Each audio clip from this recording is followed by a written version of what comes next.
My fiancé said, "Please don't pick me up in that car again. It makes me look cheap." I just said, "Sure." I didn't upgrade the car, I upgraded something else. When she walked out of her office and saw what was parked in her spot, she didn't even blink for 10 seconds. I'm Derek, 30, and 4 weeks ago, I learned that sometimes the trash takes itself out. You just have to give it the right opportunity. My fiancée Vanessa and I had been together for 3 years, engaged for 8 months. We met at a charity fundraiser where she worked in event planning, and I was there as a volunteer. She was polished, confident, knew everyone in the room. I was drawn to that energy. We started dating, and for the first 2 years, things were solid. Then the engagement happened, and something shifted. Vanessa started making comments. Small things at first. "Maybe you should dress a bit sharper for dinners with my colleagues. Have you thought about upgrading your watch? My friends' partners drive nicer cars." I brushed it off. She worked in luxury event planning, dealt with high-end clients. Of course, she was image conscious. I didn't take it personally, but it kept escalating. 3 months ago, I picked her up from a work dinner in my car, a 7-year-old Honda Civic. Reliable, paid off, good on gas. Nothing fancy, but it got me where I needed to go. When she got in, she was quiet the whole drive home. Cold. The next morning over coffee, she said it. "Please don't pick me up in that car again. It makes me look cheap." I looked up from my phone. "What? Your car, Derek?" It's embarrassing. My colleagues saw me getting into a decade-old Civic. Do you know what kind of cars they drive? What that says about us? It says we're practical. The car runs fine. It's paid off. It says you don't care about how we present ourselves. I'm trying to build a reputation in this industry. Image matters. Everything matters. I'm not buying a new car because your coworkers are snobs. She sighed, like I was being difficult. I'm not asking you to buy a Range Rover. Just something that doesn't look like you're still in college. Can you at least think about it? I stared at her. Sure. That was it. I said sure, and I let it drop. But something in me clicked. This wasn't about a car. This was about her seeing me as a project, something to upgrade and polish for her social circle. I wasn't a partner. I was a reflection. I started paying closer attention. The comments didn't stop. She'd mention how her friend's fiancé just made partner at his firm. How another couple bought a house in the right neighborhood. How someone's engagement ring was at least 3 carats. Every conversation felt like a comparison I was losing. 2 weeks after the car comment, we were at her office holiday party. High-end venue, open bar, everyone dressed like they were attending the Met Gala. I wore my best suit. Not designer, but clean and well-fitted. Vanessa introduced me to her boss and some colleagues.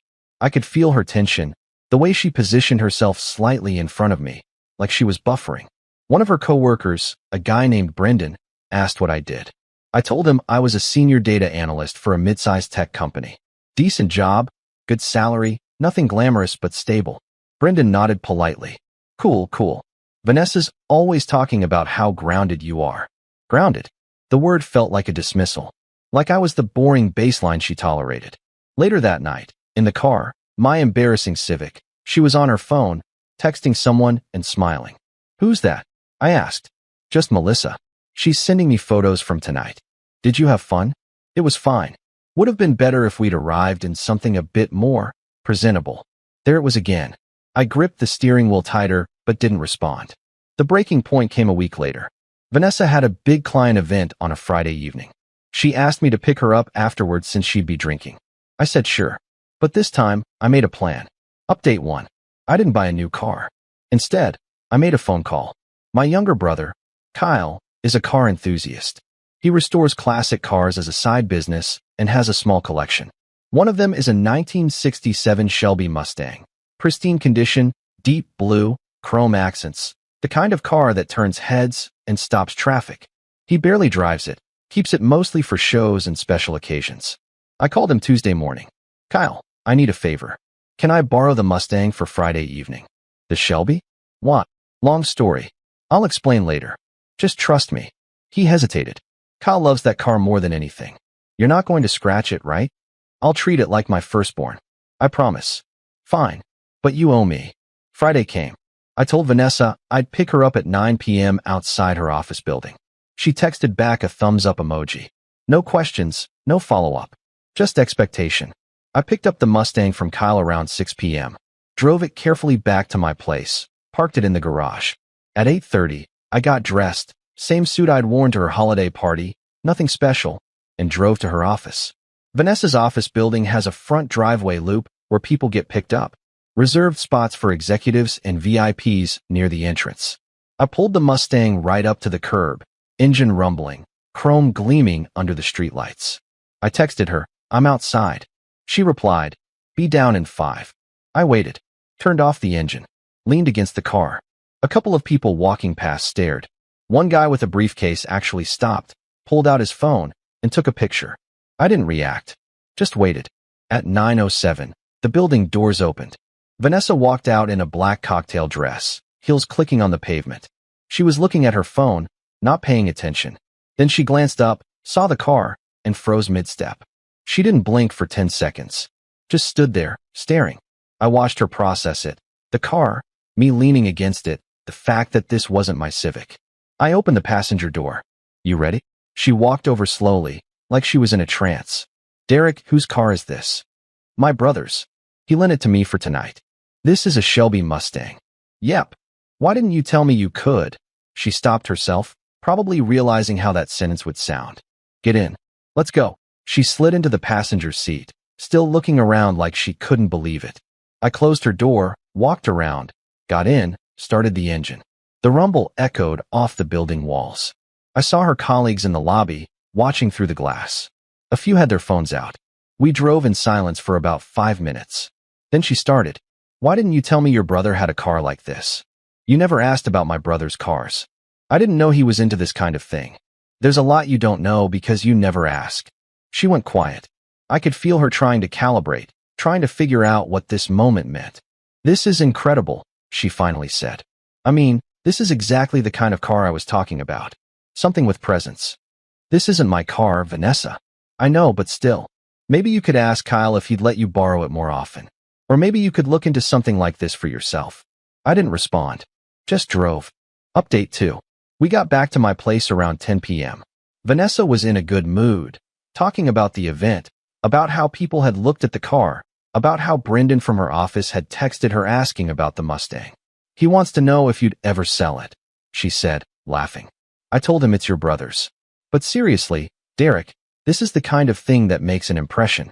You saw how people reacted." "Yeah, I saw." She didn't pick up on my tone. Or maybe she did and chose to ignore it. The next morning, Saturday, we were having breakfast when she brought it up again.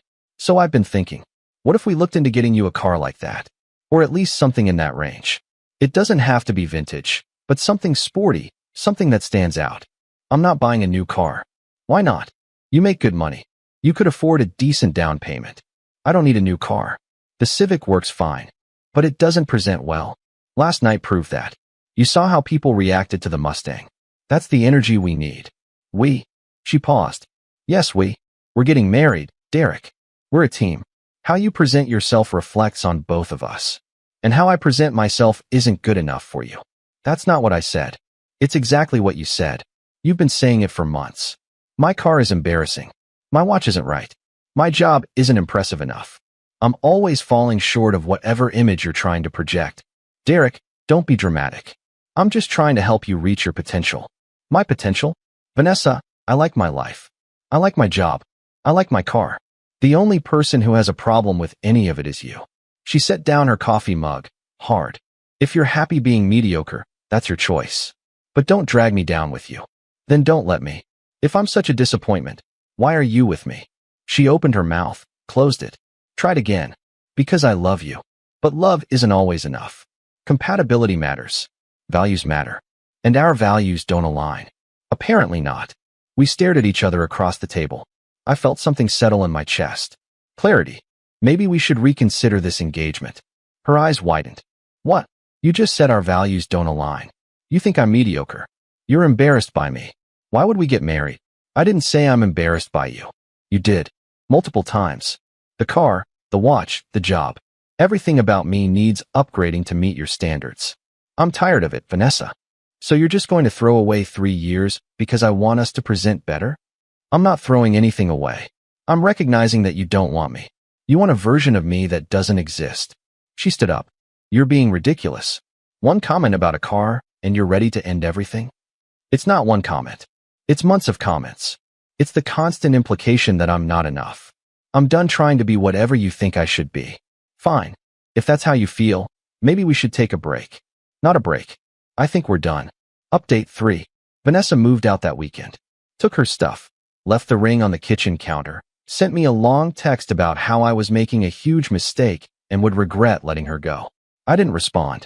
The first week was weird. Quiet. I kept expecting her to text or call to try to walk it back. She didn't. Kyle came over the following Saturday to pick up the Mustang. I told him everything.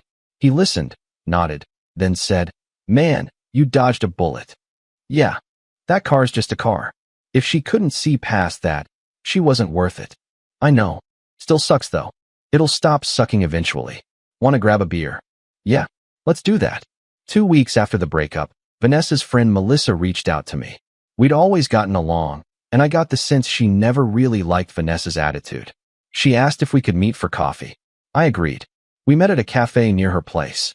She looked uncomfortable, kept fidgeting with her cup. "I need to tell you something," she said, "and I feel like you deserve to know." "Okay." Vanessa's been seeing Brendan, the guy from her office. I blinked. When did that start? I don't know exactly, but from what I've pieced together, they've been flirting for a while. Maybe a few months. I don't think anything physical happened before you two broke up, but emotionally? She was already halfway out the door. "Why are you telling me this?" "Because I don't think you should feel bad about ending it. She was always going to leave. She was just waiting for the right excuse or the right guy to monkey branch to. You calling off the engagement probably saved you from an even worse situation later." I sat back, processing. Does Brendan know I exist? I think so, yeah. He definitely knows now. They've been pretty public about it. Wow. I'm sorry, Derek. You deserved better than her. Thanks, Melissa. I appreciate you telling me. We finished our coffee. She hugged me goodbye, told me to take care of myself. Final update. That was 4 weeks ago.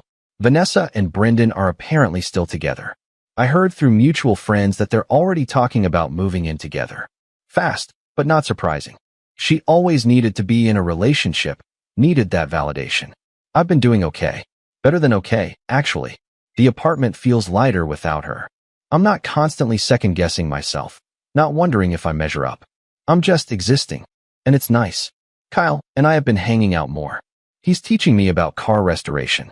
I'm actually thinking about starting a project of my own, nothing fancy, just something to work on in my free time. Last week, I ran into one of Vanessa's former colleagues at a grocery store. Woman named Diane, always seemed nice. She recognized me, came over to chat. "I heard about you and Vanessa," she said. "I'm sorry it didn't work out." "Thanks. It's for the best, though." For what it's worth, I always thought she was too focused on appearances. "You seem like a nice guy." Grounded. There was that word again. But this time it didn't feel like an insult. "I appreciate that. And that Mustang you showed up in that night? That was incredible. My husband's still talking about it." I laughed. "It's my brother's. I was just borrowing it." Well, it made an impression. On everyone. Including Vanessa, I think. Maybe. But the impression wasn't enough to make her appreciate what we had. Diane nodded. Her loss. I went home that day and realized something. Vanessa wanted me to upgrade the car because she thought that would fix what was broken. But the problem was never the car. It was her. Her values, her priorities, her inability to see past surface-level status. I didn't need to upgrade my car. I needed to upgrade my relationship. And I did, by ending it. I'm not bitter. I'm not angry. I'm just relieved. Relieved that I saw it before we got married. Relieved that I trusted my gut. Relieved that I'm not spending my life trying to impress someone who will never be impressed. The Civic's still running fine, by the way. Still gets me where I need to go. And that's enough. Edit. A lot of people are asking if I ever confronted Vanessa about Brendan. I didn't. Once Melissa told me, it confirmed what I already suspected. Vanessa was never fully in the relationship. Whether it was Brendan specifically or just the idea of someone better, she was always looking for an upgrade. Confronting her wouldn't have changed anything. She would have denied it or justified it, and I'd still be done. So I just let it go? Edit 2. For those wondering about the Mustang, no, I didn't buy one. Kyle's letting me borrow it occasionally for special occasions, but I'm focusing on my own project car. Thinking about a '72 Camaro. Something I can work on with my own hands, make it mine. It's not about impressing anyone. It's about building something real.